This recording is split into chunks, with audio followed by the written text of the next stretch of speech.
છોટાઉદેપુર જિલ્લા ઉદ્યોગ કેન્દ્ર સામે લાભાર્થીઓમાં રોષ જોવા મળ્યો। રોજગારી માટે ખાસ કરીને જે કિટ આપવામાં આવતી હતી તે હલકી કક્ષાનું હોવાથી આ રોષ સામે આવ્યો છે। હાલ જિલ્લામાં કુલ 746 લાભાર્થીઓની ડ્રો મારફતે પસંદગી થઈ છે।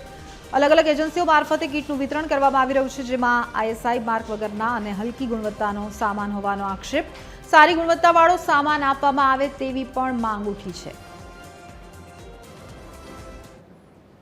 એટલે હું કવાટ પાપડ બનાવવાનું મશીન લેવા માટે આવ્યો, પણ અહીંયા આવીને જોયું ત્યારે બધી કીટ લગભગ ડુપ્લિકેટ જેવી લાગે છે। કોઈ આઈએસઆઈ માર્કો લાગેલો નથી। એટલે આ બધી આજુબાજુના તાલુકામાંથી પણ પબ્લિક આવેલી છે લાભાર્થીઓ લાભ લેવા માટે, પણ બધા વિરોધ કરે એવું લાગે છે।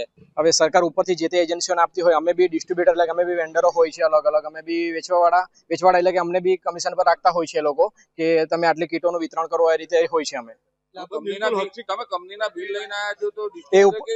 એ ઉપરથી જ અમને પ્રોવાઈડ કરવામાં આવતા છે, ઉપરથી જ પ્રોવાઈડ કરવામાં આવતા। માનવ કલ્યાણ યોજનાના જે લાભાર્થીઓ છે પસંદગી પામેલા, એમને વિવિધ એજન્સીઓ મારફતે ટૂલ કીટ આપવાની થાય છે, અને આમાં કોઈ ગરબડી હોય કે કોઈ પણ પ્રકારની હોય તેવી અરજદાર તરફથી અત્રેની કચેરીએ કોઈ રજૂઆત આવેલી નથી।